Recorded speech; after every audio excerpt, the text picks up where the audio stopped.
Hey, how's it going? I'm 10 Damage. Fire Emblem is one of my favorite game series. In this video, we're gonna look at how it's changed over the years and how it got to where it is.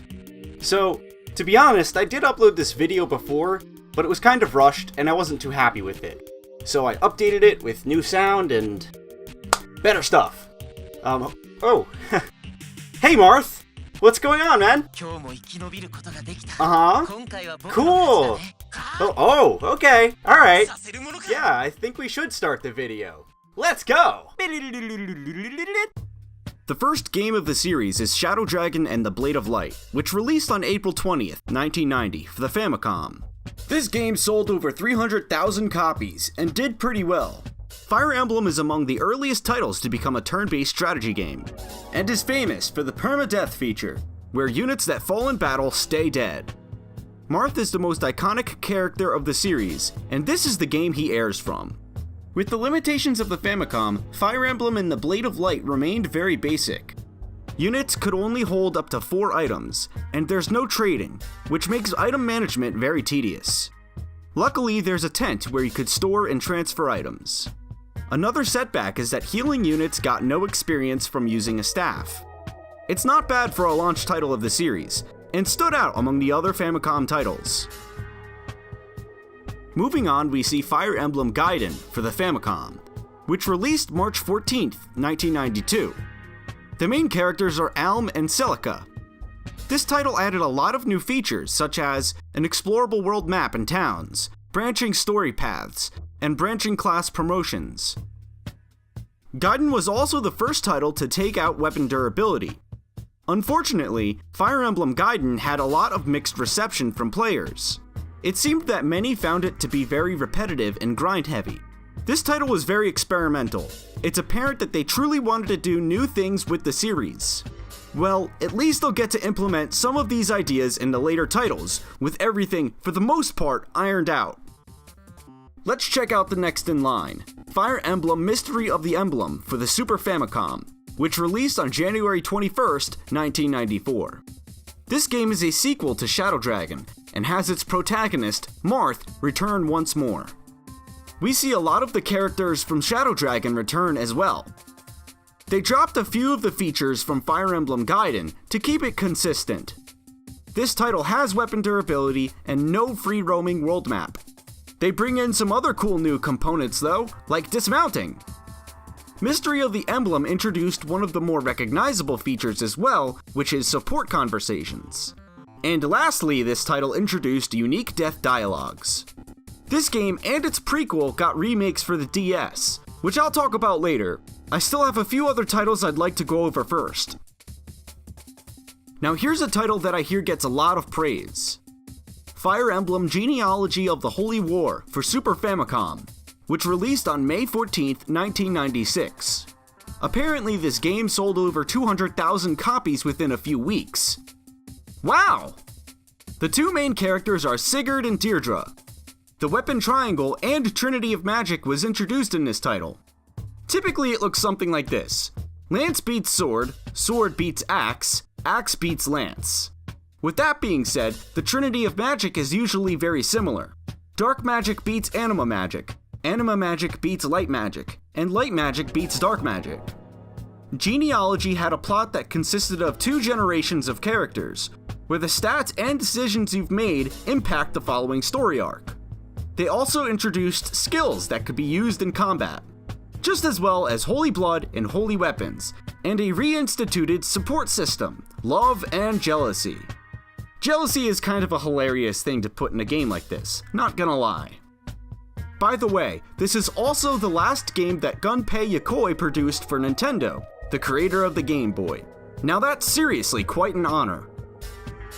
Fire Emblem Thracia 776 was released for the Super Famicom on January 21st, the year 2000. The events of this title followed between the generation gap of Genealogy of the Holy War. Our main protagonist is Leif. This is the first game to feature Fog of War, side missions, and the rescue command. Some more unique features this title contained are a capture and fatigue element, where you could loot enemy units with the price of lowering your base stats temporarily. Another notable feature is escape missions, where the goal is to gather your allies and flee from the enemy. Fire Emblem Binding Blade released on March 22, 2002 for the Game Boy Advance. I especially wish they released this one to the US. Our boy Roy is the main protagonist here, and the events of this game take place after Blazing Sword. They continue using the rescue feature for most of the future titles of the series. I consider it to be an extremely valuable tool. Hey, side missions also make a return. Progressing through the chapters is linear, and there's a limit to how many support conversations you can get in each stage. Also, thieves don't get to promote, which is lame because assassins are awesome. So hey, all 6 of these games that I just talked about were only released in Japan, and it's even set up on a Japanese virtual console. It'd be pretty nice if they could translate it and set it up for the US release as well. I think it would do super well. But hey, anyways, let's continue on to the next 6 and see where that takes us. Fire Emblem Blazing Sword is the first game to be released outside of Japan. This game released for the Game Boy Advance. The release dates for Blazing Sword are April 25th, 2003 in Japan, November 3rd in the US, and July 16th, 2004 in Europe. I would consider Elwood to be the main character here, but Hector and Lyn are also main protagonists as well. To note, there's also a personal avatar in the form of a tactician, but they aren't fighters. They only really partake in dialogue. I mean, it's as if the characters are talking to you as a player instead of as a separate character that you control. Stop staring at me! Just to double clarify, this is a 20-year prequel to Binding Blade, Roy's game. This was my first Fire Emblem game, and it's still my favorite. Let's start off by talking about the alternative modes. The first 10 chapters you follow Lyn's story in a prologue section. In your first time completing Lyn's story, you will then go through Elwood's storyline. After beating the game, you unlock Hector's storyline. There's also hard mode for increased replayability. And while on the topic of replayability, there's also support conversations. This game also had linear progression and didn't feature an explorable world map. There are, however, bonus chapters or side missions. This game also reintroduced Fog of War, as well as weather effects. I guess it's also worth mentioning that there's a fortune teller. If you're really struggling with a chapter, she can give you hints. She can also warn the party in case there's an inclement weather change in the near future. Blazing Sword also had a Link Arena, where you could build teams based on the units that you've trained and play against your friends. Thieves are undoubtedly my favorite unit in Fire Emblem, and this game they can promote into assassins. That's damn good. Fire Emblem Sacred Stones released on October 7th, 2004 in Japan, and respectively was later released in the US on May 23rd, 2005 for the Game Boy Advance. Sacred Stones adopted the explorable world map from Fire Emblem Gaiden. As long as we're talking about the game mechanics in Fire Emblem, I find that Sacred Stones is the most similar to the 3DS releases. The main characters are Ephraim and Erica. This title had branching storylines that made consecutive playthroughs feel different. The endgame allowed players to continue playing, calling it the Creature Campaign, but it also reintroduced branching unit promotions. Just like Blazing Sword, there's different difficulty settings, and a Link Arena. Fire Emblem Path of Radiance came out soon after for the GameCube, bringing our beloved series back to home consoles, on April 20th in Japan, October 17th in North America, November 15th in Europe, and December 1st, 2005 in Australia. Ike takes the main protagonist role in this title. This game had a more unique feature called Biorhythm, which would sometimes boost or reduce a unit's stats. This gave the game a slightly added layer of strategy, although most of my playthrough I didn't really have to worry about it too much. No explorable world map. Instead, the path was more linear. Path of Radiance had a bunch of other cool new features as well. There's a Game Boy Advance link where you could link up and get bonus materials. Another cool thing is an armory where you could craft your own weapons. There's a lush 3D battle system, multiple difficulties, and skills for each unit.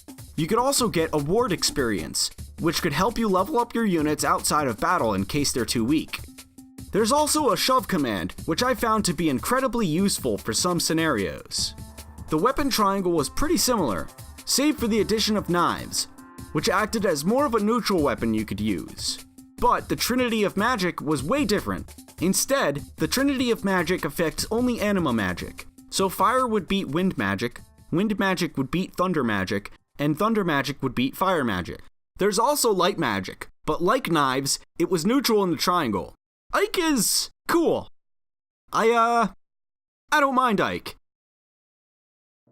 Ike returns a few years later on the Nintendo Wii in Fire Emblem Radiant Dawn on February 22nd, 2007 in Japan, November 5th, 2007 in North America, March 17th, 2008 in Europe, and April 10th, 2008 in Australia. No explorable world map is again a returning feature, but the plot felt a lot less linear due to being split into multiple armies throughout the game. You get to progress through as Ike's army and Mikaya's army, which made unit management more difficult. Of course, like Ike, other units returned from Path of Radiance, and if you completed it, you could transfer your save data over to Radiant Dawn. Some returning features are the shove mechanic, a ward experience. Like Path of Radiance, you could still craft weapons. Biorhythm and skills also return as well as order, which I didn't bother mentioning because it's useless. Radiant Dawn actually has two Trinities of Magic. The same Trinity of Magic is present from Path of Radiance, but they finally decided to add Dark Magic. Just like before, Dark Magic is effective against Anima Magic. Anima Magic beats Light Magic, and Light Magic beats Dark Magic. Marth makes an astonishing return in the Shadow Dragon remake for DS, released August 7th, 2008 in Japan, and December 5th, 2008 in Europe, only to be later localized to the North American audience on February 16th, 2009. This is the first of the series to feature online play, and also has a reclassing feature as an added bonus. Shadow Dragon for DS has updated graphics and more staple features that newer players are more familiar with, like support conversations and the weapon triangle. Shadow Dragon also included the Forge, which again, like Radiant Dawn and Path of Radiance, lets you customize your weapons. They added map save points, which enabled you to save and resume in the middle of a chapter, even if you wanted to restart. It's kind of disappointing to me that thieves can't reclass in this title. Again though, that's just a personal gripe of mine. New Mystery of the Emblem followed suit of the Shadow Dragon remake, which came out on July 15th, 2010 in Japan for the DS. This game introduced the playable avatar to the series, which could be customized and acts as a main character to the game, along with the return of Marth, of course. As far as basic features, it seems to be consistent with the Shadow Dragon remake. I know that they added base conversations as an added layer to the support conversations. In the battle prep screen, there's an option called How's Everyone, where you could check up on your units and they'll get either a temporary stat boost or an item, and perhaps an additional support conversation. This game, unfortunately, never made it outside of Japan, and I hope it's the last of the series to succumb to such a terrible fate. I would have seriously enjoyed this title if it ever came to us in the US. That pretty much sums it up for the video. I'm not going to go into detail about Fire Emblem Awakening or Fire Emblem Fates just yet, but hey, maybe in the future when I get a 3DS capture card, I can do a proper review of those games. So don't go anywhere yet, cause it's other stuff time! Hey, if you enjoyed watching, why not like the video? Give it a little thumbs up, and while you're at it, check out my top 10 videos. I have a top 10 Game Boy Advance games, and a top 10 soundtracks in video games. Wow, that's almost 2! This video's question is, who's your favorite Fire Emblem character?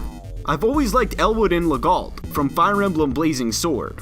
But believe it or not, I've been starting to appreciate how badass Wallace is. If you want to see any of my future content, just be sure to subscribe. That's all I have for you guys today, and thank you so much for watching. See you soon.